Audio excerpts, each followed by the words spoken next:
آن قرآن کتاب ماست، در بیداری و خواب ماست، در ظلمت او شهاب ماست، هر جا او رهنمای ماست، هر جا او رهنمای ماست. هر کس قرآن بخواند روحش زنده بماند، بیاری خداوند. اعوذ باللہ السمیع العلیم من الشیطان اللعین الرجیم. بسم اللہ الرحمن الرحیم. الحمد للہ نحمده ونستعینه ونستغفره ونستهدیه ونؤمن به ونتوکل علیه ونصلی ونسلم علی رسوله الکریم اہل بیتہ الطیبین الطاہرین. رب اشرح لی صدری ویسر لی امری واحلل عقدۃ من لسانی یفقہوا قولی. رب یسر ولا تعسر وتمم بالخیر. آمین یا رب العالمین.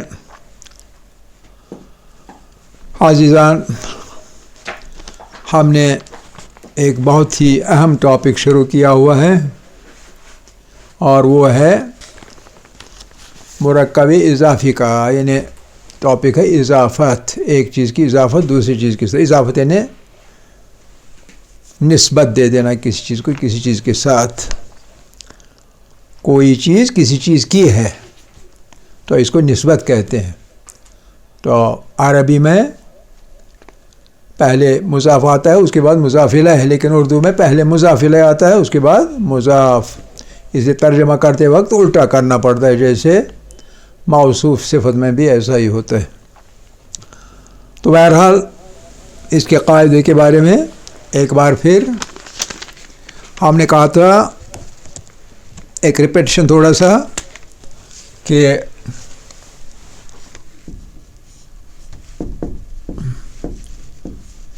قرآن فہمی کا کون سا درس؟ 89. تو بات چل رہی ہے مرکب اضافی کی. اور مرکب اضافی کس کو کہتے ہیں؟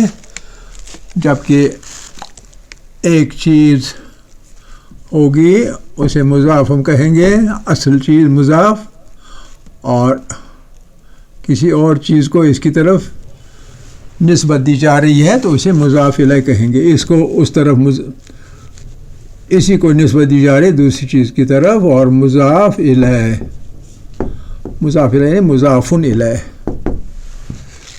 مضاف الیہ دوسری چیز ہے. تو ہم نے قواعد اس کے پڑھ لیے کہ جو مضاف ہے اس کے کچھ قواعد ہیں، اور پھر مضاف الیہ جو ہے اس کا صرف ایک قاعدہ ہے، اور وہ یہ کہ وہ ہمیشہ مجرور ہوتا ہے. مجرور، یہ صرف ایک قاعدہ ہے، مجرور ہوتا ہے، یعنی حالت جر میں ہوتا ہے. حالت جر کا مطلب ہمیشہ یہ نہیں کہ زیر دو زیر ہو، کبھی زبر سے بھی حالت جر ہوتا ہے، اور کبھی حالت جر تینوں صورتوں میں ایک ہی، رفع میں بھی وہی، اور نصب میں بھی وہی، اور جر میں بھی وہی. جیسے موسیٰ موسیٰ موسیٰ، عیسیٰ عیسیٰ عیسیٰ. اور منصرف جو ہے وہ ٹھیک ہے زیر آتا ہے، لیکن غیر منصرف میں کبھی زبر ہی آتا ہے. جر میں جر اور نصب دونوں میں زبر آتا ہے. احمد احمد احمد، ٹھیک ہے نا.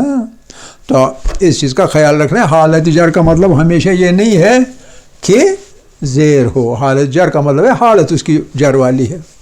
تو مرکب اضافی کی مضاف کی جو بات ہے وہ یہ ہے کہ دو چیزیں، دو شرائط ہیں. پہلی شرط یہ ہے کہ بغیر آل کے اسم آ جائے گا، بغیر آل کے. دوسری چیز یہ ہے کہ اعراب ہٹانا پڑے گا، اور آپ کو ہلکا کرنا پڑے گا. ہلکا کرنا، ہلکا کرنے کا مطلب کیا ہے؟ اگر منصرف ہوا الف، اگر منصرف ہوا تو تنوین ہٹانی ہے، یعنی ایک ہی پیش رہے گا، تنوین ہٹانی ہے. اور اگر غیر منصرف ہے، پہلے غیر منصرف بعد میں، اگر تنوین منصرف میں تنوین ہوئی تو تنوین کو ہلکا کرنا ہے، یعنی اعراب گرانا ہے، اعراب ہلکا کرنا ہے، تنوین کو ہٹانا ہے. دوسری چیز جو ہے وہ یہ ہے کہ اگر یہ اسم مثنی ہوا یا جمع سالم مذکر ہوا، اس کا آخری نون گرانا ہے، آخری نون جسے نون عربی کا ہے اس کو گرانا ہے، نون کو گرانا ہے. ٹھیک ہے کہ نہیں؟ تو یہ ہے اس کے بارے میں تین چیزیں، ایک دو کے دو، یعنی ایک دو اور تین قواعد اس کے بارے میں. اب یہ تنوین کس میں آئے گی؟ منصرف کے بارے میں ایک منصرف میں آئے گی، دوسرا یہ تنوین آتی ہے جمع مکسر میں، منصرف کا واحد اور جمع مکسر میں، اور آتی ہے جمع مؤنث سالم میں، جمع مؤنث سالم میں. ٹھیک ہے نا؟ صحیح کہ نہیں؟ عابداتن، عابداتین، ٹھیک ہے نا؟ لیکن عابداتن ہے اصل میں، حالت رفع میں عابداتن ہے، تو تنوین والی ایک ختم ہو جائے گی، عابدات آئے گا، اور بعد میں اس کے ساتھ مضاف الیہ مل جائے گا. صحیح ہے نا؟ اور جمع مکسر میں مسلمون رہے گا، نون گر جائے گا. تو اس میں جمع مکسر ہے، مثلا کتب، آل کتب، کتبون، اولادون، کتب یا اولاد. ٹھیک ہے نا؟ تو آل تو ہونا ہی نہیں ہے، پہلا قاعدہ. صحیح ہے نا؟ یہ چیزیں نظر میں رکھنی ہے تو مضاف الیہ کی جو ترکیب ہے وہ آرام سے بن جاتی ہے. صرف جو اردو میں ہوگا اس کا الٹ ترجمہ کرنا ہوگا، دوسرا اسم پہلے لانا ہوگا اور پہلا اسم دوسری جگہ لانا ہوگا، کیونکہ اردو میں مضاف الیہ پہلے آتا ہے اور مضاف بعد میں، عربی میں مضاف پہلے آتا ہے اور مضاف الیہ بعد میں. تو یہ تھے اس کا قاعدہ خاص طور پہ، باقی چیزیں آ جائیں گی دھیرے دھیرے. اب ہم یاد رکھنا چاہیے کہ ہم ابھی تک صرف جملہ اسمیہ پڑھ رہے ہیں. کل تک جو جملے ہم نے پڑھے، آگے جانے سے پہلے ان کی ترکیب تھوڑی سی کریں، تاکہ آپ کو میں نے کہا تھا ساتھ میں ترکیب سیکھنی چاہیے.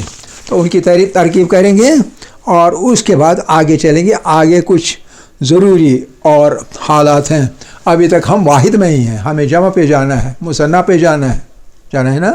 تو ان جگہوں پہ جانے سے پہلے ہم ترکیب کے بارے میں بات کریں گے. مثال کے طور پر کوئی جملہ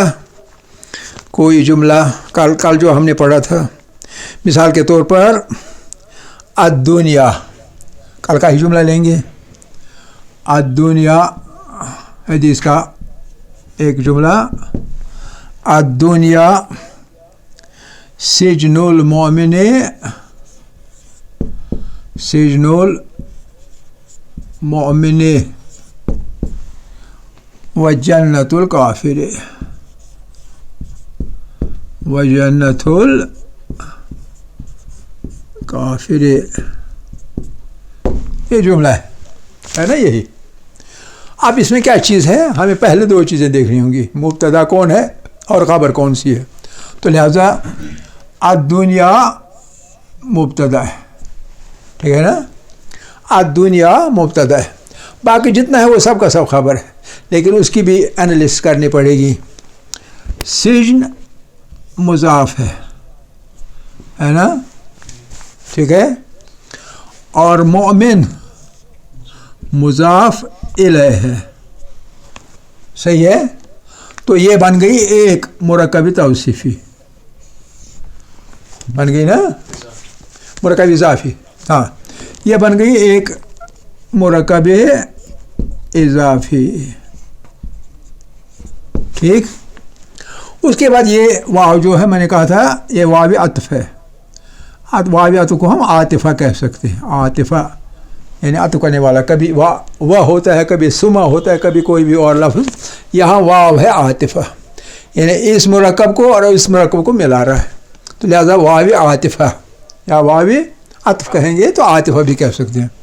اب جنت، جنت پھر مضاف اور کافر مضاف الیہ.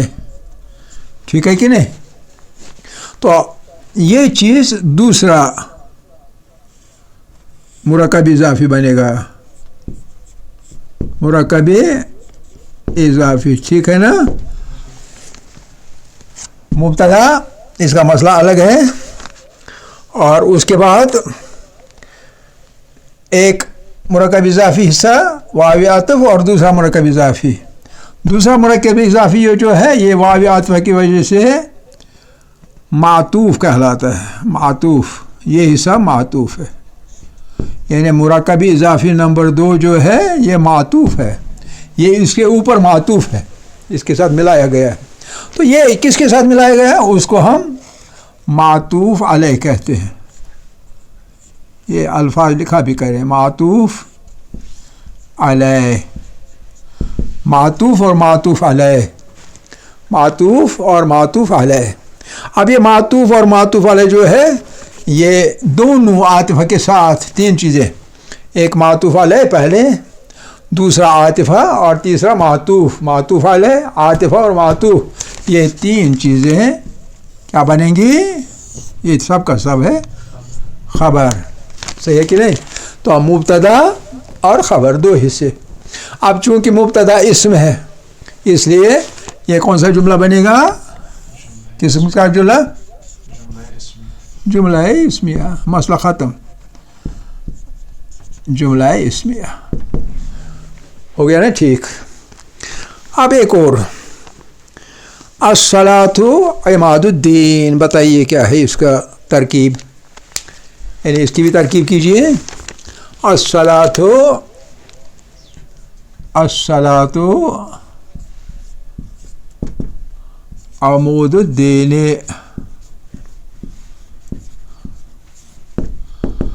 دو دین. بتائیے جی کیا میں کروں؟ بہت اچھے. الصلاۃ مبتدا. اچھا جی. عمود جو ہے وہ ہے موصوف، یہ مضاف. مضاف.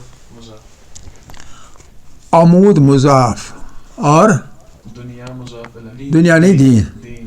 دین مضاف الیہ. اور یہ مضاف الیہ اور یہ دونوں مل کے کیا بنے گا؟ مرکب اضافی. مرکب اضافی. اور اب اگر یہ مبتدا ہے تو یہ مرکب اضافی کیا ہے؟ یہ پوری کی پوری خبر ہے. تو یہ مبتدا اور خبر مل کے جملہ اسمیہ. ٹھیک ہے نا؟ ایسے کرنا چاہیے انالیسس. ایک اور حدیث جو کل آپ نے نہیں پڑھی،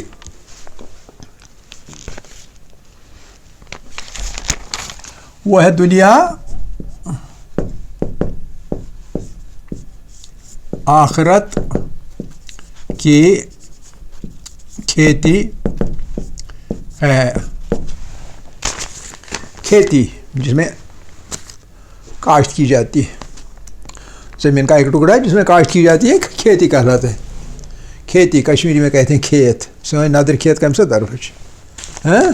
تو کھیتی، دنیا آخرت کی کھیتی ہے.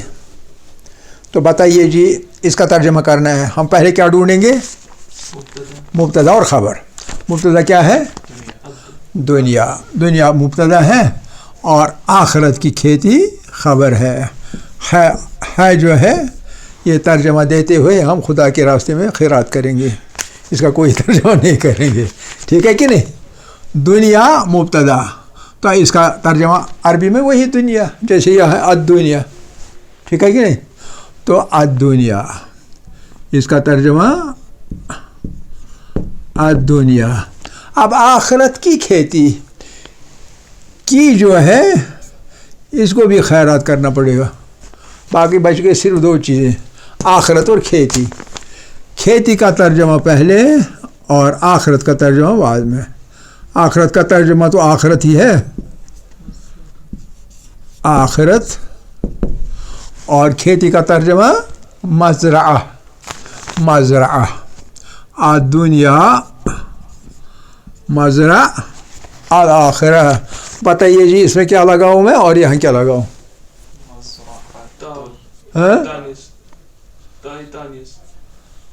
نہیں نہیں نہیں، میں ادھر بول رہا ہوں، یہاں کیا کروں گا میں؟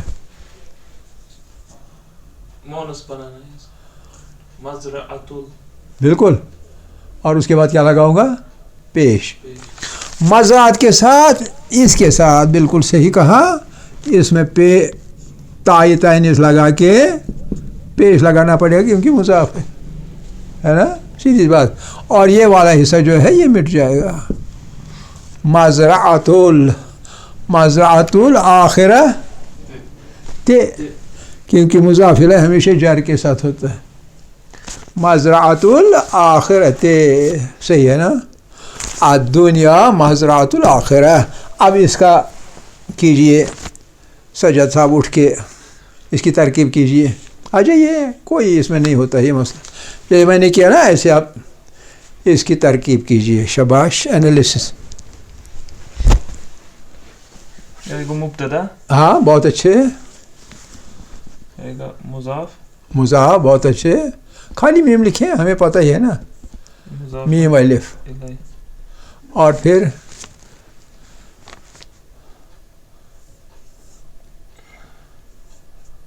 مرکب اضافی، اضافی، اور پھر دونوں ملا کے اور یہ خبر بنے گی، خبر، اور مبتدا اور خبر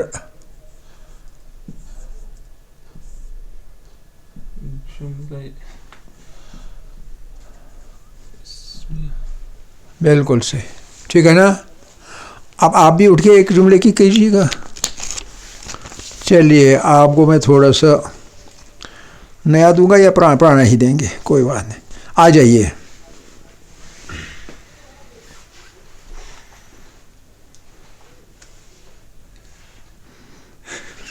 ٹھہرو جی ٹھہرو۔ الصلاۃ معراج المومن، الصلاۃ معراج المومن۔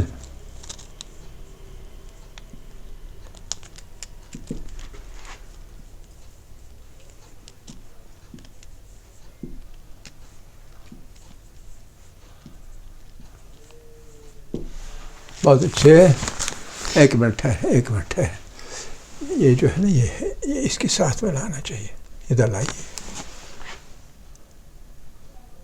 نہ اس میں یہ چتروت یہ ترائی سے دور، یہ عام طور یہ میں کروں آج سوچ آسان کروں، اور دوسرا یہ رے جو ہے یہ اردو والی رے ہے، یا تو آپ یوں کیجیے یا تو یوں کیجیے، چاہیے سمجھ، ہمیں خط نسخ چاہیے۔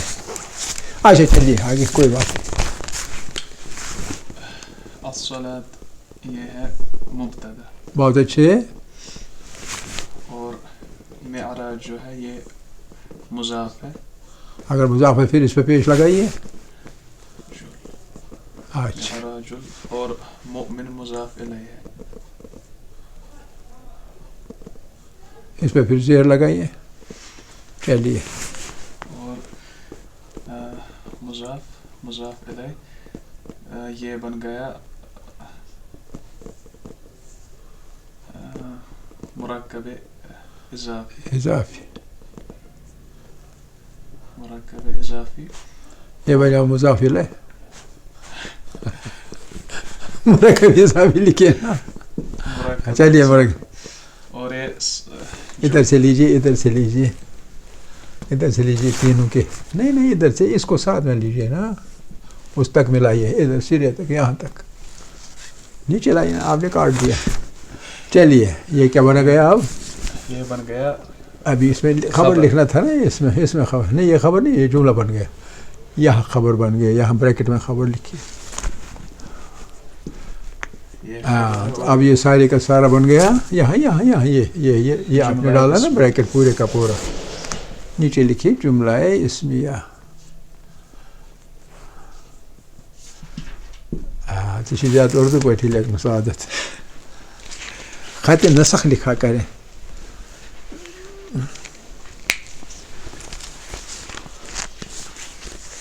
اچھا جی, تو یہ ترکیب کا مسئلہ ختم ہو گیا.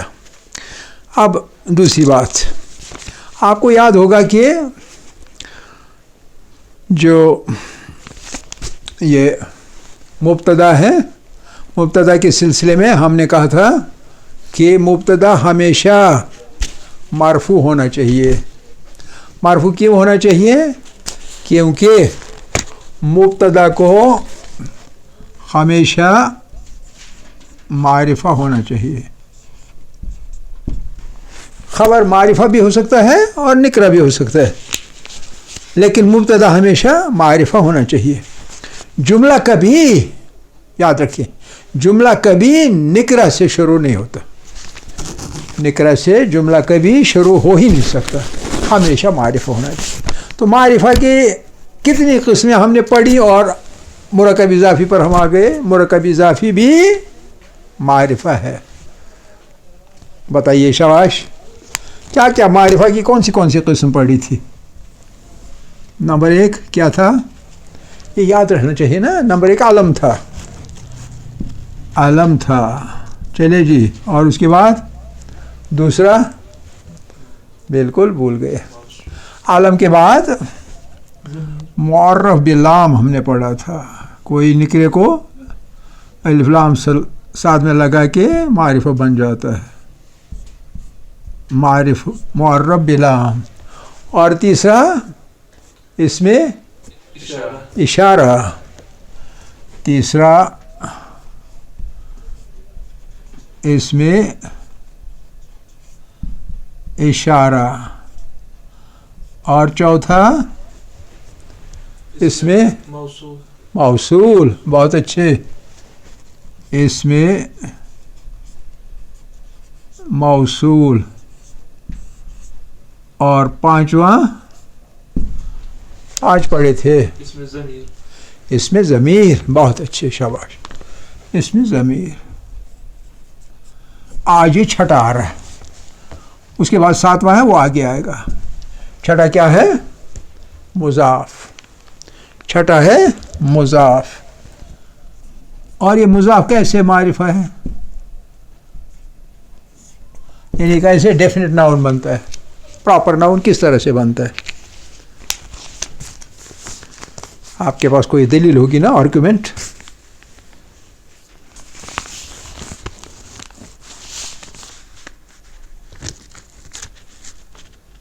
شاباش. سیدھی سی بات ہے, سیدھی سی بات. بہت آسان ہے. ٹھنڈے پانی سے نہانے کی ضرورت نہیں, اس کے بغیر بھی آپ کہہ سکتے ہیں. آپ کہیں بھی جگہ نظر ڈالیے, آپ کو ایک دم سے پتہ چلے گا.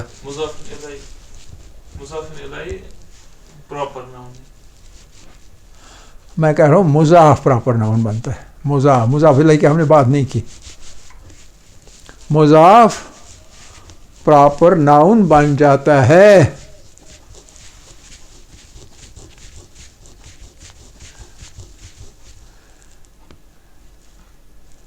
دیکھیے ہاتھ میں یہ پکڑ لیجیے. کتنے قلم ہیں آپ کی ذہن میں؟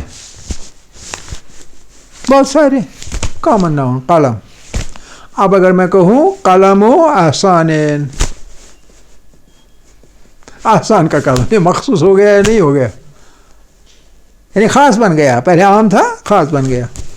جو چیز عام ہو کر خاص بن جاتی ہے تو وہ تو معرفہ ہے. الف لام سے خاص بن جاتا ہے، عام تھا الف لام لگا کے خاص بنا، والدون آل والدو آل سے خاص بن گیا. اسی طرح قلم و آسان، قلم و سجاد،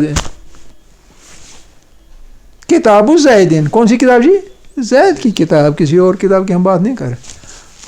تو گویا نسبت کی وجہ سے جب نسبت لگ گئی، کس کی، کس کی کتاب، کس کا دفتر، کس کا گھر.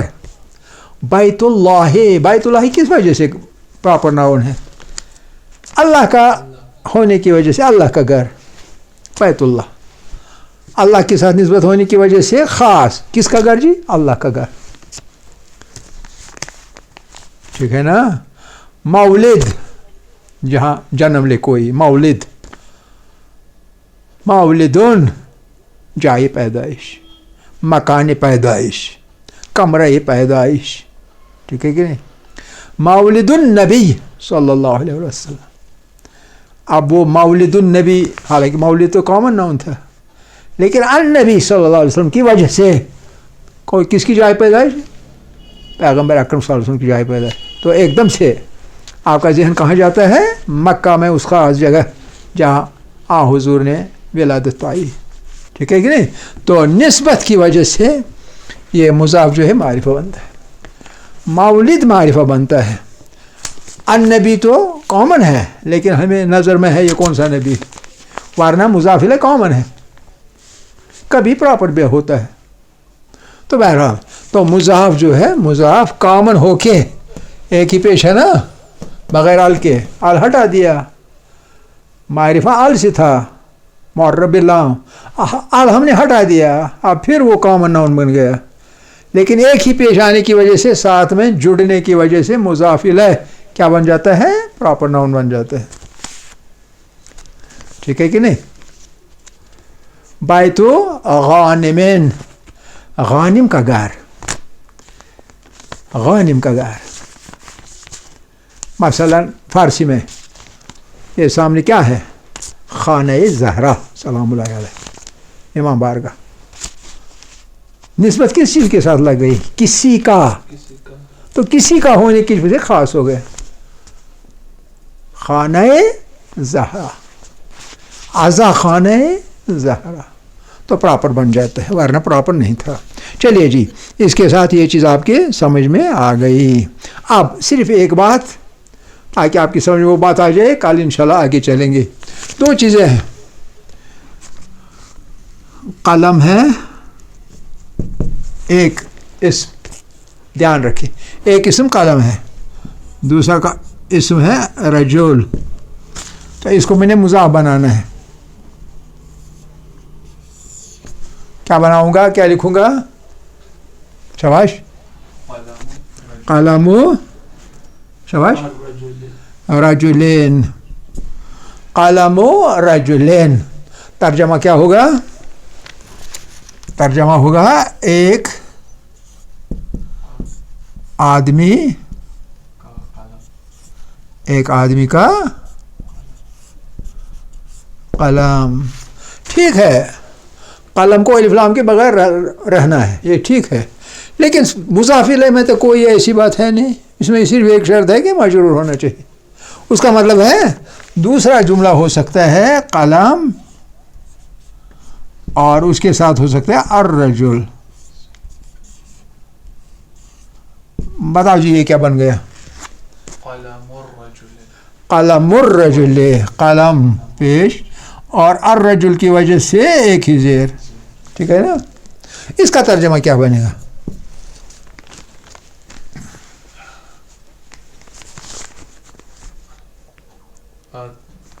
آدمی کا قلم. آدمی کا قلم. آپ بتائیں جی. ایک آدمی کا قلم. آپ بتاؤ جی. اس آدمی کا قلم. یہ اس کہاں چلا ہے؟ ملاوٹ نہیں، ملاوٹ گناہ ہے، ملاوٹ کرنے والے کو مقدمہ چلے گا اس پر. آدمی کا قلم، آپ نے پہلے ٹھیک کہا تھا، بعد میں آپ کنفیوز ہو گئے. آدمی کا قلم، اس کا مطلب کیا ہوا؟ اس کا مطلب یہ ہے یہ قلم کسی بھی آدمی کا ہے، لیکن یہ قلم خاص آدمی کا ہے جس کی بات ہو رہی ہے، کوئی خاص آدمی جس کی بات ہو رہی ہے، یہ اس کا قلم ہے، ہر آدمی کا نہیں. یہ ہر آدمی، کسی بھی آدمی، کسی آدمی کا، ایک آدمی کا قلم ہے. یہاں نہیں، ایک نہیں ہے، یہاں آدمی کا قلم ہے. اور وہ آدمی کون ہے؟ وہ ہے جس کی بات ہو رہی تھی. یہ اہم نقطہ یاد رکھیں، اور کیونکہ آگے آپ کے کام آئے گا. اس کے ساتھ ٹائم ختم ہو جاتا ہے. انشاءاللہ کل جاری رکھیں گے بحث. والحمدللہ اولا و آخرا و ظاہرا و باطنا.